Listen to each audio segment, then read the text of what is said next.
Street Mr. Girigi. Yo, mkati bai. Postias Yo, Ali. Adu sofa mangwana.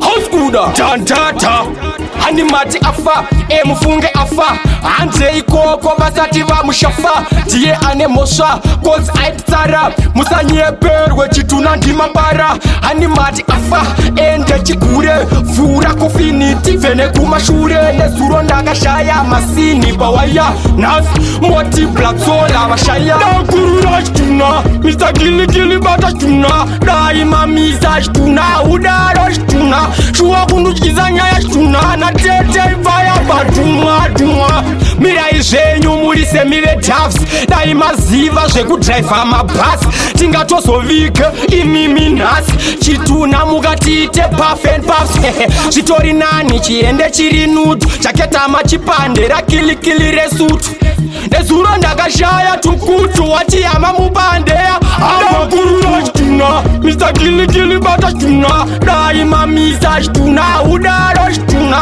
Shua kunduchiza nyaya shtuna Na tete vaya bad Nakurura shtuna Mr.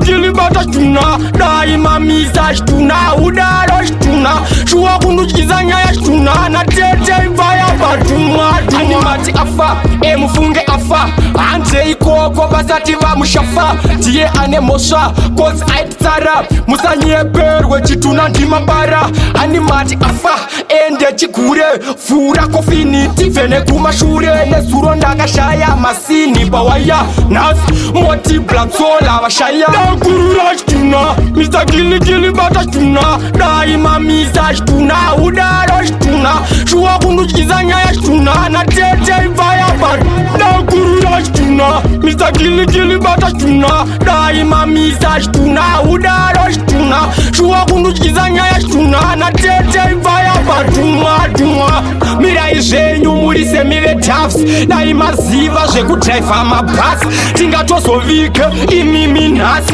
Chituna mukatite puff and puffs Zvitori nani chiende chiri nutu Chaketama chipande rakilikili resutu Nezuro ndakashaya tukutu Wachiyama mubandeya Amakurura shtuna Mr. Gili batashtuna Daima misa shtuna Udaro shtuna Shua kunduchiza nyaya shtuna Na tete vaya bad Nakurura shtuna Mr. Gili batashtuna Daima misa shtuna Udaro shtuna Shua kunduchiza nyaya shtuna Na tete vaya bad Nakurura shtuna Mr. Gili batashtuna Daima misa shtuna Udaro shtuna Shua kunduchiza nyaya shtuna Na tete vaya bad Nakurura shtuna Mr. Gili batashtuna Daima misa shtuna Udaro shtuna Shua kunduchiza nyaya shtuna Na tete vaya bad Duma Nightplay Records.